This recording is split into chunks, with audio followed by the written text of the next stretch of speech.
సూర్యాపేట జిల్లా తిరుమలగిరి మున్సిపల్ కేంద్రంలోని పురపాలక సంఘం కార్యక్రమంలో ఆర్డీఓ వేణుమాధవరావు అధ్యక్షతన జరిగిన అవిశ్వాస తీర్మానంలో కాంగ్రెస్ పార్టీ అవిశ్వాసంలో నెగ్గింది.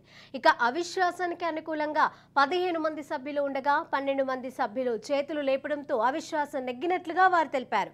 దీంతో కాంగ్రెస్ పార్టీ శ్రేణులు ఆనందం వ్యక్తం చేశారు.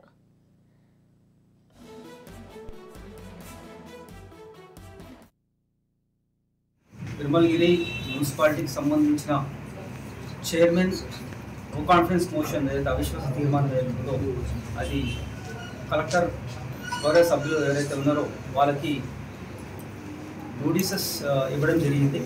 Under section 37 of Telangana municipality act 2019 అనుగుణంగా సభ్యులందరికీ నోటీసెస్ ఇవ్వడం జరిగింది. ఇందులో భాగంగా ఇవాళ అంటే 20 తారీఖున మార్చ్ 11 గంటలకు సభ్యులను అందరినీ సమావేశపరిచి వాళ్ళ ఏదైతే ఉందో తీసుకొని వాళ్ళ హ్యాండ్ రేసింగ్ చేతులు ఎత్తడం జరిగింది.